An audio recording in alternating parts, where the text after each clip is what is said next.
Friends, welcome to my channel knowledge brings wisdom. Mutual fund के types के बारे में आज हम जानेंगे, क्योंकि म्यूचुअल फंड बहुत डिफरेंट टाइप्स का होता है। लोगों को आइडियाज़ कम है। लोग समझते हैं कि सिर्फ एक दो टाइप का फंड है और उसमें स्पेसिफिक जगह पे इन्वेस्ट करते हैं, लेकिन म्यूचुअल फंड में डिफरेंट टाइम ड्यूरेशन के लिए डिफरेंट कैटेगरी वाइज बहुत टाइप का म्यूचुअल फंड है। सो ज़्यादातर टाइप्स जो है हमें शायद पता नहीं है, इसलिए हमें जानना ज़रूरी है कि क्या क्या टाइप्स है। उसके बाद हमें कौन सा टाइप में क्या डिटेल्स जानेंगे और उसको समझेंगे कि किस में इन्वेस्ट करने से हमारा जो मेंटेलिटी है उसमें मैच करेगा और हम लॉन्ग टाइम के लिए इन्वेस्टेड रह पाएंगे और ज़्यादा रिटर्न कमा पाएंगे। तो चलिए आगे बढ़ते हैं। ईटी मनी ऐप में जाना है, एक्सप्लोर ऑल फंड में क्लिक करना है और व्यू ऑल में जाना है। उसके बाद आप देख सकते हैं कि ELSS है, ऊपर से देखिए। ELSS फंड में आप अगर टैक्स सेव करना चाहते हैं तो ELSS fund is the best option. उसके बाद आगे जाने से international fund, multi cap fund, focus fund, value oriented fund. ये आपको अगर टैक्स सेव करना है तो पहले आप ELSS में एक इन्वेस्ट कर दीजिए। उसके बाद आपको आगे बढ़ना है डिवर्सिफिकेशन के लिए, तो एक मल्टी कैप फंड, एक फोकस फंड, एक इंटरनेशनल फंड आप चूज़ कर सकते हैं। वैल्यू ओरिएंटेड फंड भी आप चूज़ कर सकते हैं। इसमें से इस चारों में से आप ऊपर से एक दो फंड चूज़ कर सकते हैं। उसके बाद आप आगे बढ़ सकते हैं large mid cap fund, small cap और लार्ज कैप। जैसे आप जानते हैं कि टॉप 100 जो कंपनी है उसमें इन्वेस्ट करता है, और लार्ज एंड मिड कैप जो है 250 स्टॉक्स में इन्वेस्ट करता है। तो आप लार्ज एंड मिड कैप भी चूज़ कर सकते हैं। लार्ज एंड मिड कैप जो है वो ज़्यादा रिटर्न देता है, क्योंकि तब आप अगर लार्ज मिड कैप में क्लिक करेंगे तो देखेंगे लार्ज मिड कैप में आपको मिराई एसेट ब्लू चिप दिखा रहा है, जो कि आप रिटर्न देख रहे हैं 38.8% है 1 ईयर का। कैनरा रबे को 36% है। तो लार्ज एंड मिड कैप में क्या फ़ायदा होता है कि अगर मार्केट के हिसाब से मार्केट अगर डाउनवर्ड है तो लोग तो जब जो फंड मैनेजर वो मिड कैप में इन्वेस्ट करता है और मार्केट जब थोड़ा ज़्यादा वैल्यू हो जाता है तो वो लार्ज कैप में इन्वेस्ट करता है, उसके पास अपॉर्चुनिटी देता है। इसलिए लार्ज मिड कैप थोड़ा फ्लेक्सिबिलिटी ज़्यादा है उसमें। ऐसे ही आप आगे बढ़ेंगे तो small cap, large mid cap, small cap में इन्वेस्ट कर सकते हैं कुछ अमाउंट। कंपैरेटिवली रिस्की है लार्ज मिड कैप से।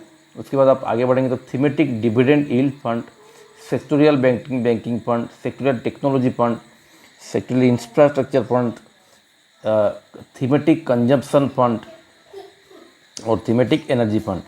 ऐसा बहुत सारा टाइप्स और भी आगे हैं। फार्मा, PSU, जैसे आप शायद जो जैसे आप देखिए कोविड-19 हुआ, तो कोविड-19 होने के, जैसे मैं क्लिक कर रहा हूँ फार्मा में, कोविड-19 होने की वजह से Mirae Asset health care fund का रिटर्न जो है 46% रिटर्न दे रहा है।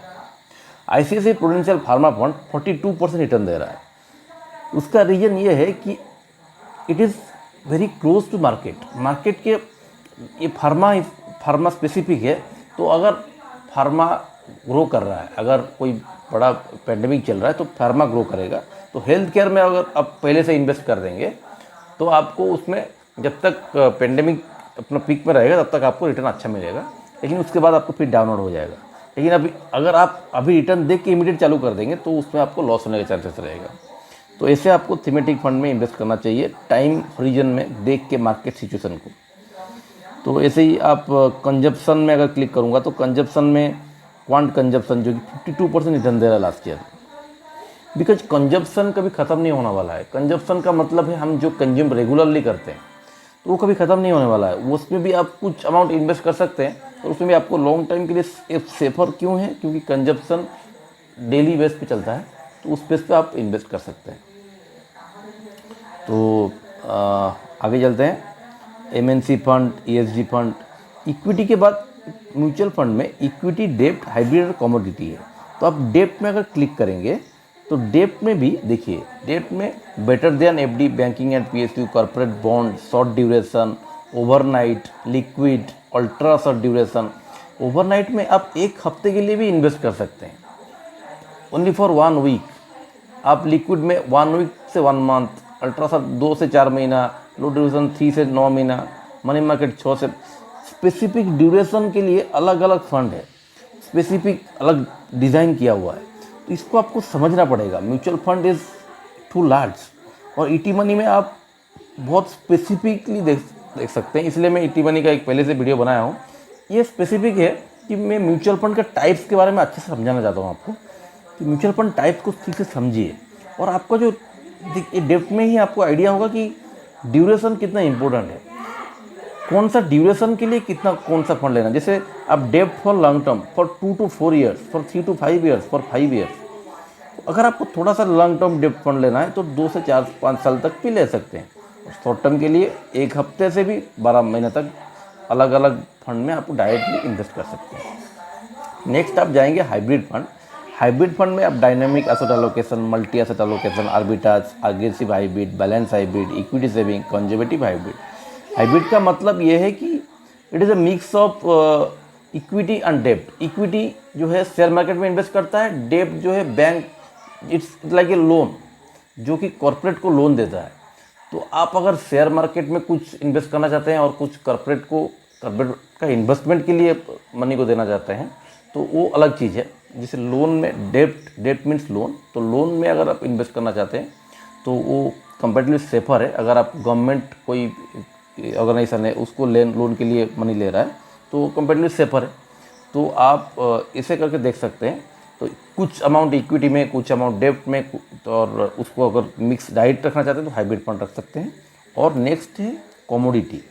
कमोडिटी फंड जो है उसमें गोल्ड, मेनली कमोडिटी आता है। उसमें गोल्ड में आप इन्वेस्ट करना चाहते हैं तो Kotak gold fund, axis gold fund, SBI gold fund, HDFC gold fund. आप जो मैंने बहुत सारे इन्वेस्टर्स से गाइडेंस लिया, उन्होंने बोलते हैं कि 5%, अगर आपके पास 100 रुपीज़ है तो आपको 5 रुपीज़ गोल्ड में आप रख सकते हैं, क्योंकि गोल्ड इतना, उसमें फ्लक्चुएशन कम होता है, एक कंसिस्टेंसी रिटर्न मिलता रहता है। तो गोल्ड इज सेफर। एंड ये फंड से गोल्ड चोरी होना खतरा रहता है, लेकिन अगर गोल्ड का फंड लेंगे तो अब चोरी नहीं होता है। तो आप गोल्ड फंड भी चूज़ कर सकते हैं। उसका रिटर्न उतना ज़्यादा नहीं मिलेगा, लेकिन एक कंसिस्टेंट रिटर्न के लिए 5% आपका आप इन्वेस्ट कर सकते हैं, आपका टोटल इन्वेस्टिंग का। तो ये है डिफरेंट टाइप, 4 टाइप का इन्वेस्ट, इक्विटी, डेब्ट, हाइब्रिड एंड कम्युनिटी। इस 4 फंड में कैसे आपका क्या फंड रहता है उसके बारे में मैंने आपको बताया। तो अपना नॉलेज को बढ़ाते रहिए, अपना अवेयरनेस को बढ़ाते रहिए। वीडियो अगर अच्छा लगा तो इसे लाइक और शेयर कीजिए और सब्सक्राइब कीजिए मेरे चैनल को, ताकि जो इन्फॉर्मेशन वीडियो में लेकर आऊँगा उसका नोटिफिकेशन आपको मिल सके। Learn and practice to gain the knowledge, apply the knowledge in right time, then the knowledge brings wisdom.